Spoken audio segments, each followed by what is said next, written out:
Good morning everyone, আশা করি তোমরা সকলেই ভালো আছো।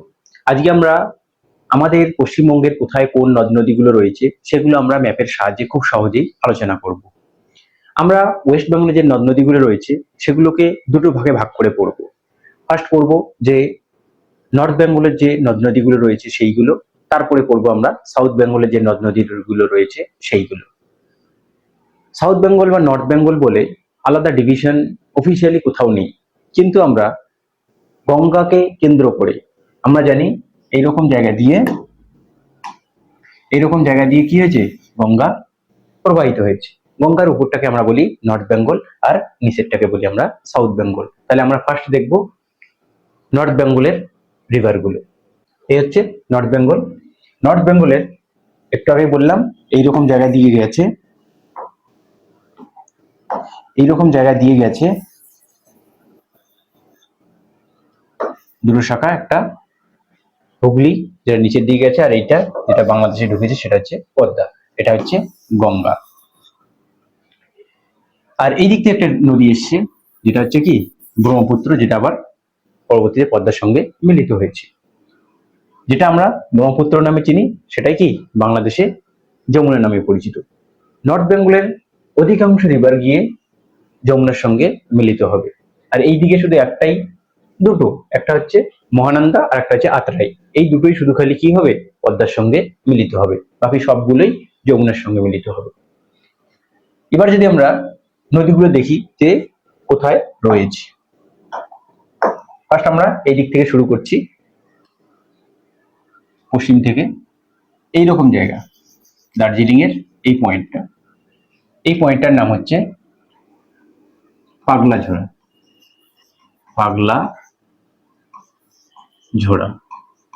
পাগলা ঝোড়া বা মহালদিরাম। যদি হিল জিজ্ঞেস করে তাহলে মহালদিরাম,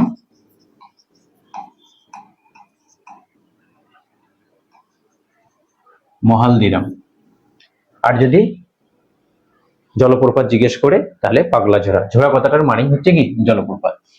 এখান থেকে যে নদীতে উৎপত্তি লাভ করে এইভাবে গিয়ে একটা শাখা মালদাকে দুভাগে ভাগ করে গিয়ে পদ্মায় পড়লো, আর একটা শাখা এইরকম ভাবে গিয়ে গঙ্গায় মিলিত হলো। এই যে নদীটা, এই নদীটার নাম হচ্ছে মহানন্দা।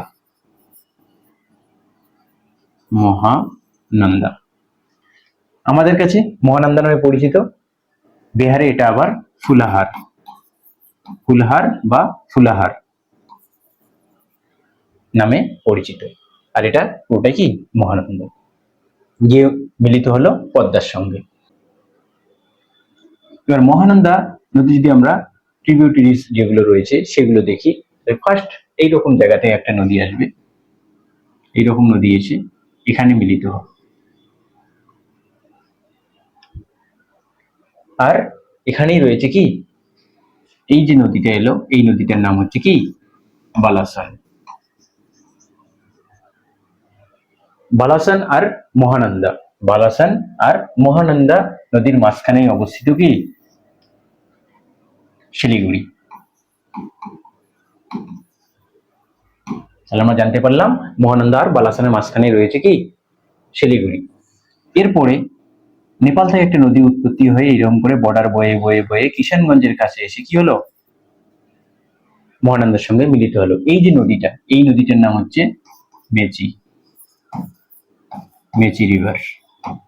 এই মেচি রিভার কি করে নেপাল আর ওয়েস্ট বেঙ্গলের সঙ্গে অনেকটা কি করে বর্ডার শেয়ার করে।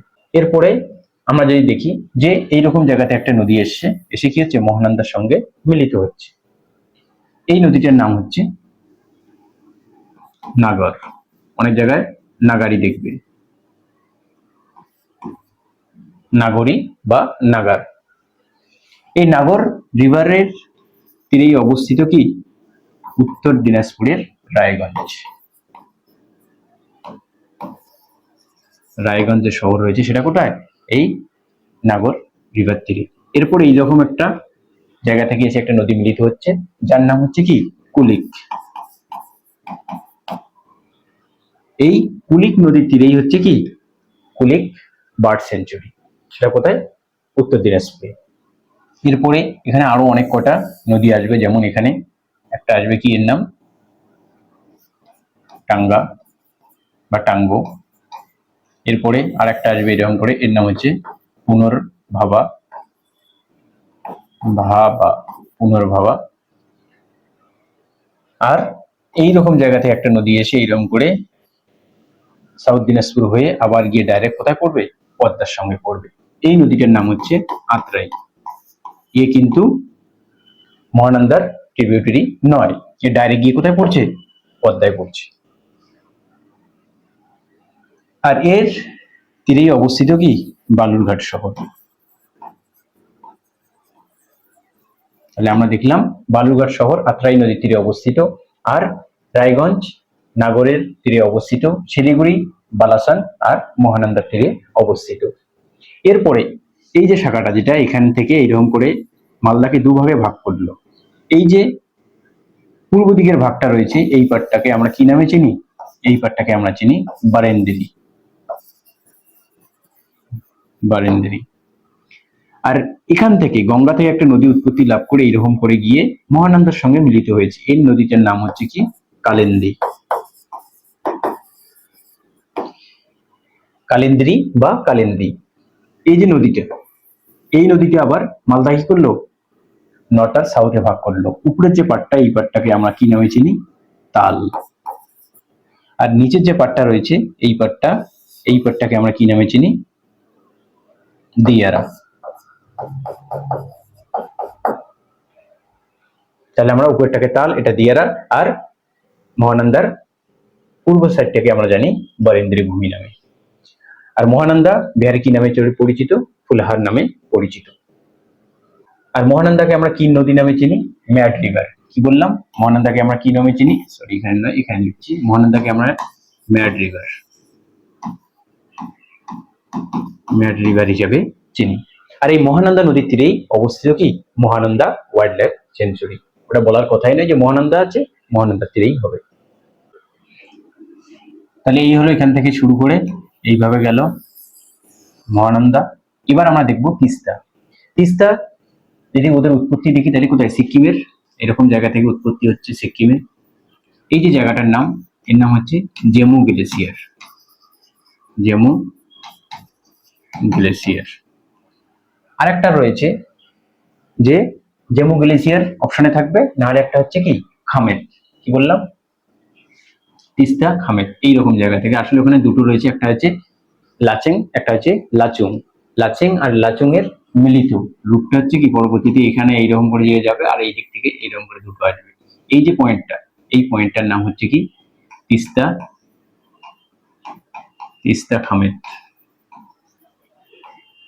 এখান থেকে নদীটা উৎপত্তি লাভ করলো করে এরকম করে এলো। কালিম্পং এর এইরকম জায়গায় এসে একটা নদী এসে তার সঙ্গে মিলিত হয়। এই যে নদীটা, এই নদীটার নাম হচ্ছে কি? রাংপো, রাংপো। তারপরে এই সাইড থেকে আর একটা রিভার আসবে এইরকম জায়গায়, এর নাম যদি আমরা দেখি, তাহলে এর নাম হচ্ছে কি? রঙ্গিত। নাম হচ্ছে কি? রঙ্গিত।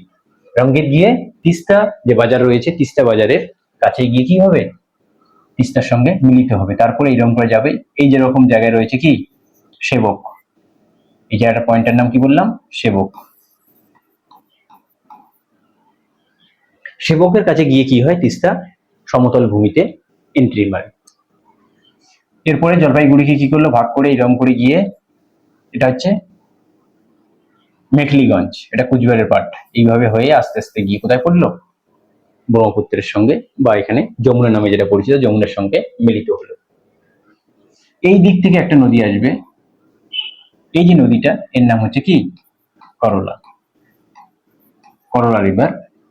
আর এইরকম জায়গায় অবস্থিত কি? জলপাইগুড়ি শহর। জলপাইগুড়ি শহর কোথায়? এরকম জায়গায় অবস্থিত। কার কার মাঝে? করলা আর তিস্তার মাঝে অবস্থিত কি? জলপাইগুড়ি শহর। এরপরে যদি আমরা দেখি যে এই দিক থেকে আরো অনেক কয়টা রিভার এসে তিস্তার সঙ্গে মিলিত হবে। যেমন কোনগুলো? একটা হচ্ছে এখান থেকে আসবে লিচ, তারপরে ঘিচ। কি বললাম? দুটো, একটা হচ্ছে লিচ, একটা হচ্ছে ঘিচ। তারপরে এখানে একটা রিভার আসবে এইরকম নেওড়া ভ্যালি থেকে এরকম করে এখানে রয়েছে নেওড়া ভ্যালি, নেওড়া ভ্যালি থেকে নেওড়া রিভারের উৎপত্তি, এখান থেকে এরকম করে এসে সে এসে কি করবে, এগিয়ে আসবে, ফের এই দিক থেকে আরেকটা নদী আসবে, সো একটু বেশি হয়ে গেল, এইরকম জায়গা থেকে হবে, এরকম করে এসে মাল রিভার, এই দুটো Neora valley, sorry Neora river আর মাল রিভার, এই দুটো মিলিত হয়ে যে প্রবাহটা সৃষ্টি হচ্ছে সে এটার নাম হচ্ছে কি চেল রিভার। তাহলে ও কি চেল হচ্ছে, লিজ ঘিজ চেল, সবকটাই কার, তিস্তার ট্রিবিউটারি। আর এই রকম জায়গায় কি বললাম, এইদিকে নেওড়া ভ্যালি, তাহলে এখানে হচ্ছে নেওড়া ভ্যালি কালিম্পংয়ে অবস্থিত। আর এই রকম জায়গায় রয়েছে কি গরুমারা ন্যাশনাল পার্ক, কি বললাম এর নাম, Gorumara, Gorumara national park, Gorumara national park এইরকম জায়গায়, এইদিকে নেওড়া তার পাশেই। তিস্তা সম্পর্কে আর কি পড়তে হবে, তিস্তার পয়েন্টগুলো যদি আমরা দেখি, 1 নম্বরে এর লেন্থ কত, তাহলে 411 কিমি লেন্থ। আর কি আমরা কি নামে পরিচিত তিস্তা, ত্রাসের নদী, ত্রাসের নদী ভাবে পরিচিত কে, তিস্তা। আর কি যদি আমরা নর্থ বেঙ্গলের, এটাই হচ্ছে কি লংগেস্ট, লংগেস্ট রিভার, কোথায়, নর্থ বেঙ্গলে।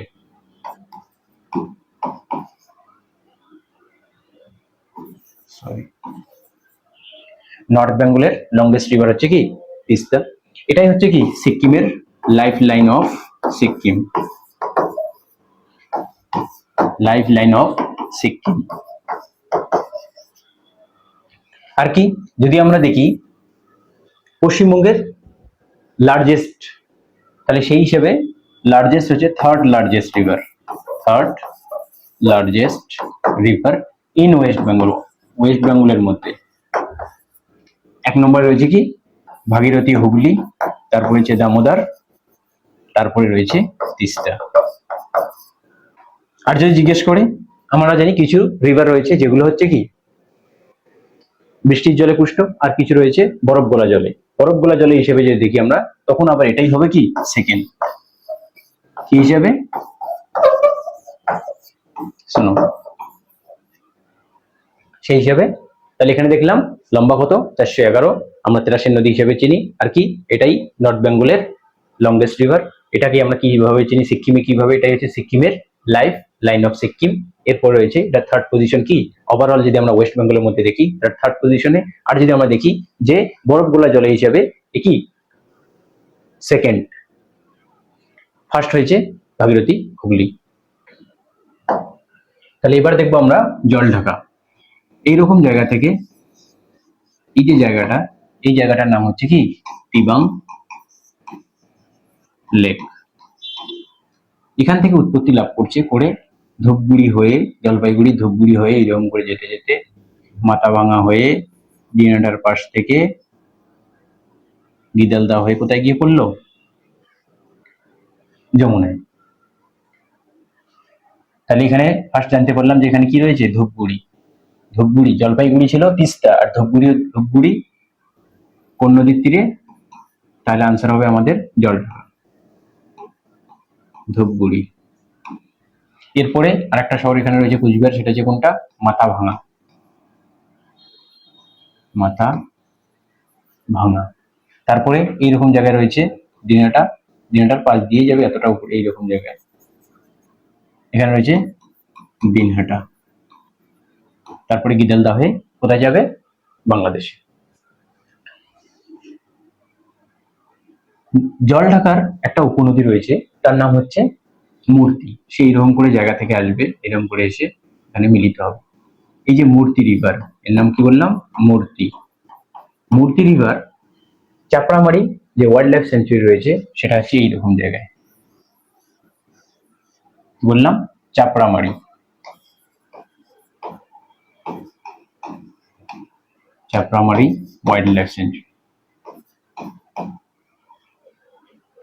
তাহলে মূর্তি river Chapramari wild life century মাঝখান দিয়ে বয়ে গেছে। আর বললাম যে জল ঢাকা এক এক নামে পরিচিত, যেমন এই জায়গায় জল ঢাকা, এখানে জল ঢাকা। তারপরে কুচবিহারে এই জায়গাটা এসে এর নাম হচ্ছে কি সিঙ্গিমারি। তাহলে 1 নম্বর হচ্ছে জল ঢাকা, তারপরে হচ্ছে কি সিঙ্গিমারি, সিঙ্গিমারি। আর যখন এটা আবার বাংলাদেশে গেল তার নাম হয়ে যায় ধরলা, ধরলা বা ধরলা। এবার দেখবো আমরা সেটা হচ্ছে কি তোরসা। তোরসা কি হচ্ছে, এইরকম পয়েন্ট, চুম্বি ভ্যালি। চুম্বি ভ্যালিটা হচ্ছে সিকিম আর ভুটান রয়েছে, তার মাঝখানে যে জায়গাটা রয়েছে সেখানে রয়েছে কি চুম্বি ভ্যালি। সেই চুম্বি ভ্যালি থেকে কি হচ্ছে এর উৎপত্তি, জায়গাটার নাম কি বললাম, Chumbi valley, Chumbi valley. Chumbi valley থেকে উৎপত্তি হয়ে এরকম করে যাচ্ছে, গিয়ে কুচবিহারে এরকম করে গিয়ে, তাহলে এটা কি বললাম, এর নাম তোরসা, তোরসা রিভার। কোথা থেকে উৎপত্তি লাভ করছে, চুম্বি ভ্যালি। তোরসা একটা উপনদী রয়েছে, সেটা হচ্ছে কি এইরকম করে আসবে, এইরকম করে গিয়ে মিলিত হবে। এই নদীটার নাম হচ্ছে কি হলং, হোলং, হোলং নদী। এই হোলং নদী আর তোরসার মাঝখানে এইরকম জায়গায় রয়েছে কি Jaldapara national park, Jaldapara national park. Cooch Behar যে শহর রয়েছে, কুচবিহার শহরের পাশে আবার শিল তোরসা নামে পরিচিত। তাহলে কুচবিহার যে শহর রয়েছে সেটা কোন নদীর তীরে অবস্থিত, সেটা হচ্ছে এই তোরসা নদীর তীরেই অবস্থিত। এরপরে যে দেখি আমরা যে এইরকম করে একটা নদী আসছে, যে গিয়ে কি করছে বলরামপুরের কাছে তোরসার সঙ্গে মিলিত হচ্ছে। এই যে নদীটা রয়েছে এই নদীটার নাম হচ্ছে কি কালজানি। আর এই কালজানি নদীর তীরেই অবস্থিত কি আলিপুরদুয়ার।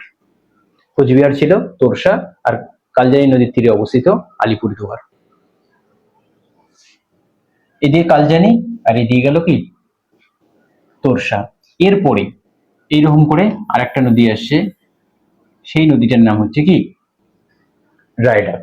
নদীটার নাম কি বললাম, রায়ডাক।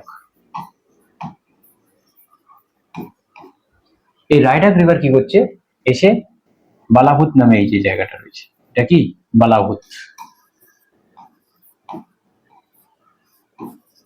বালাভূতের এখানে এসে কি হচ্ছে তোরসার সঙ্গে মিলিত হচ্ছে।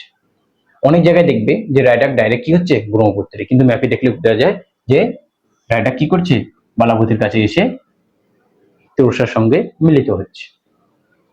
এর মাঝখানে কোনটা, একটা হচ্ছে কালজানি আর এদিকে হচ্ছে রায়ডাক, তার মাঝখানে রয়েছে এই যে জায়গাটা, এই জায়গায় রয়েছে কি আমাদের বিখ্যাত বক্সা টাইগার রিজার্ভ, কালজানি আর রায়ডাকের মাঝখানে। এরপরে যদি আমরা দেখি এরকম একটা নদী আসছে, যেটা আমাদের কি আসাম আর ওয়েস্ট বেঙ্গলের বর্ডার বয়ে বয়ে গিয়ে ডাইরেক্ট কোথায় পড়ছে ব্রহ্মপুত্রে। এই যে নদীটা, এই নদীটার নাম হচ্ছে কি সংকোষ, সংকোষ রিভার।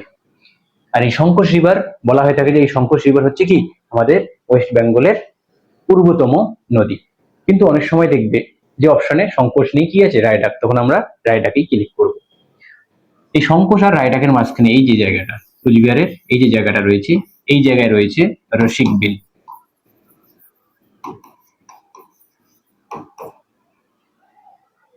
তাহলে আমরা কি দেখলাম, এখানে তোরসা, তোরসার একটা নদী সেটা হচ্ছে কি উপনদী হোলং, এ হচ্ছে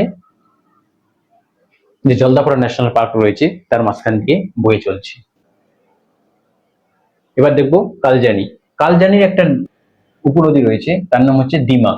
ডিমা কি করেছে, বক্সা যে ইয়ে রয়েছে সেই কি ডিমা নদী, কি বললাম ডিমা, এটা কার এই যে জল ঢাকা কালজানি রয়েছে, সেই কালজানির একটা উপনদী কি নাম ডিমা। তাহলে আমরা এখানে পরপর কয়েকটা জিনিস পড়লাম, কি কি, যেমন নেওড়া ভ্যালি,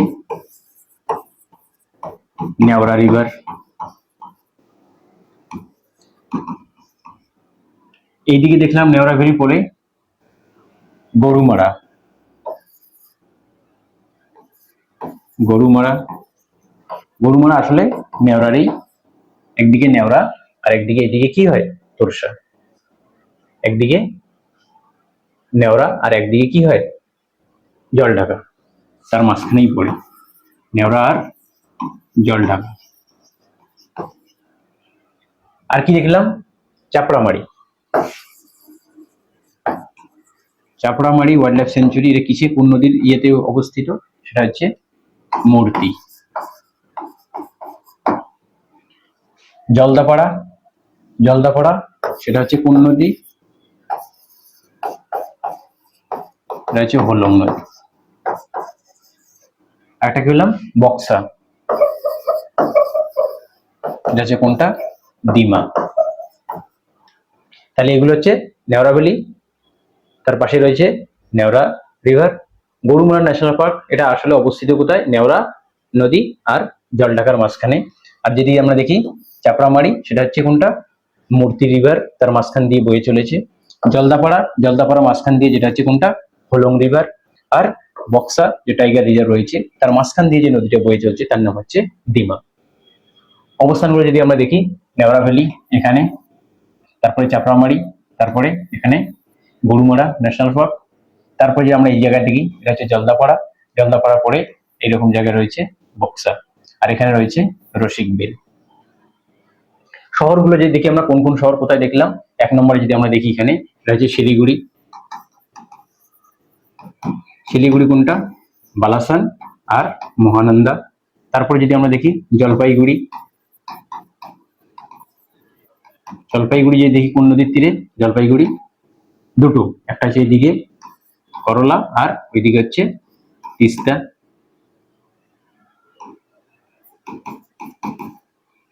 তারপরে দেখলাম ধূপগুড়ি, ধূপগুড়ি আর কি মাথাভাঙা, আর কি দিনহাটাও আছে ওর কাছাকাছি, দিনহাটা। এগুলো সবগুলো কোন নদীর তীরে, জলঢাকা। এরপরে দেখলাম কোচবিহার, কার তীরে, তোরসা। আর আলিপুরদুয়ার,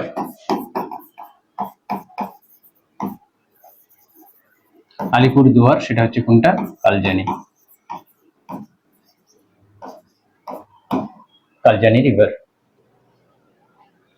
এই হচ্ছে আমাদের নর্থ বেঙ্গলের যে রিভার গুলো রয়েছে সেইগুলো। এর পরের দিনে আমরা আলোচনা করব সেটা হচ্ছে কোনটা,